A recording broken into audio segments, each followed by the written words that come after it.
नमस्कार, स्वागत है आपका चमत्कारी टोटके चैनल पर। दोस्तों, कल्पना कीजिए आपका घर पहले खुशियों से भरा रहता था। हर काम समय पर हो जाता था, परिवार में हंसी खुशी का माहौल था। लेकिन अचानक सब कुछ बदलने लगा। बिना किसी वजह से घर में लड़ाई झगड़े बढ़ गए, पैसे आते ही खर्च होने लगे, बच्चों की तबीयत बार बार खराब रहने लगी, पौधे सूखने लगे और घर में एक अजीब सी बेचैनी महसूस होने लगी। अगर आपके घर में भी ऐसा कुछ हो रहा है तो कई लोग मानते हैं कि ये बुरी नज़र का प्रभाव हो सकता है। हालांकि इसका कोई वैज्ञानिक प्रमाण नहीं है, लेकिन भारतीय परंपराओं में सदियों से कुछ ऐसे उपाय बताए गए हैं जिन्हें लोग सकारात्मक वातावरण बनाए रखने के लिए अपनाते हैं। आज की इस वीडियो में हम जानेंगे कि अगर आपको लगता है कि आपके घर पर बुरी नज़र का असर है तो उससे बचने के लिए कौन कौन से सरल और पारंपरिक उपाय किए जाते हैं जिन्हें आप अपने घर में आसानी से अपना सकते हैं। तो वीडियो को अंत तक देखें और चैनल को सब्सक्राइब नहीं किया है तो अभी कर लें।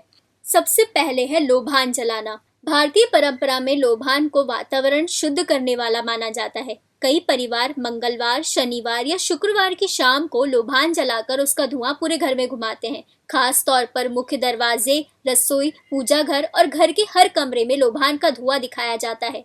इससे घर का वातावरण सकारात्मक बना रहता है और नकारात्मकता दूर होती है। दूसरा है सेंधा नमक का उपाय। यदि आपको लगता है कि घर का माहौल भारी भारी सा रहता है तो सप्ताह में 1 या 2 बार पोछे के पानी में थोड़ा सा सेंधा नमक मिलाकर पूरे घर में पोछा लगाना चाहिए। कुछ लोग कमरे के एक कोने में कांच की कटोरी में सेंधा नमक भी रखते हैं और कुछ दिनों बाद उसे बदल देते हैं। यह एक पारंपरिक मान्यता है जिसे लोग नकारात्मक ऊर्जा दूर करने के प्रतीक के रूप में अपनाते हैं। तीसरा है कपूर और लौंग का उपाय। शनिवार या मंगलवार की शाम कपूर के साथ 5 या 7 लौंग जलाकर पूरे घर में उसका सुगंध फैलाएं। इससे घर का वातावरण शांत, सकारात्मक बना रहता है और पूजा के बाद यह उपाय करना अधिक शुभ माना जाता है। पांचवा है नींबू और मिर्च का उपाय। भारत के कई हिस्सों में घर या दुकान के मुख्य दरवाजे पर एक नींबू और 7 मिर्ची लटकाने की परंपरा है। मान्यता है कि यह बुरी नजर से बचाव का प्रतीक है। यह नींबू और मिर्च सूख जाए तो उन्हें सावधानी से हटाकर नया लगा दिया जाता है। इसे धार्मिक और सांस्कृतिक परंपरा के रूप में देखा जाता है। पांचवा है मुख्य द्वार पर हल्दी और स्वास्तिक। बहुत से लोग घर के मुख्य दरवाजे पर हल्दी या कुमकुम से स्वास्तिक का चिन्ह बनाते हैं। त्योहारों या विशेष अवसरों पर आम के पत्तों का तोरण भी लगाया जाता है। यह शुभता और सकारात्मकता का प्रतीक माना जाता है।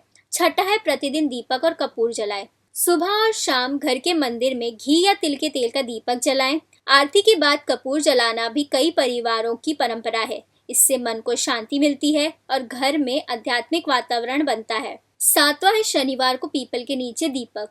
शनिवार की शाम पीपल के पेड़ के नीचे सरसों के तेल का दीपक जलाएं और भगवान से सुख समृद्धि की प्रार्थना करें। आठवां है नियमित पूजा और मंत्र जाप। यदि आपकी आस्था है तो प्रतिदिन कुछ समय पूजा, ध्यान या मंत्र जाप करें। कई लोग हनुमान चालीसा, दुर्गा कवच या महामृत्युंजय मंत्र का पाठ करते हैं। इससे मानसिक शांति और सकारात्मक सोच विकसित होती है। नौवां है घर में तुलसी का पौधा रखें। तुलसी को भारतीय परंपरा में अत्यंत पवित्र माना गया है। प्रतिदिन तुलसी को जल अर्पित करना और शाम को उसके पास दीपक जलाना कई परिवारों की परंपरा है। इससे घर का वातावरण शांत और सुखद महसूस होता है।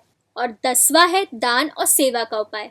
हर मंगलवार, शनिवार या अपनी क्षमता के अनुसार किसी भी दिन जरूरतमंद लोगों को भोजन, वस्त्र या अन्य आवश्यक वस्तुओं का दान करें। भारतीय परंपरा में सेवा और दान को शुभ कर्म माना गया है और इसे सकारात्मक जीवन शैली का हिस्सा समझा जाता है। तो दोस्तों, हमारे बड़े बुजुर्गों का मानना है कि जिस घर में रोज भगवान का स्मरण होता है, साफ सफाई रहती है, दान पुण्य किया जाता है और परिवार के लोग प्रेम से रहते हैं, वहाँ नकारात्मकता अधिक समय तक नहीं टिक पाती। इसलिए इन पारंपरिक उपायों को श्रद्धा और विश्वास के साथ अपनाइए। साथ ही अपने घर में सकारात्मक सोच, आपसी प्रेम और ईश्वर पर अटूट विश्वास बनाए रखिए। यही सबसे बड़ा और सबसे प्रभावशाली उपाय माना जाता है। अगर आपको ये वीडियो पसंद आया हो तो इसे लाइक करें, शेयर करें और चैनल को सब्सक्राइब करना ना भूलें।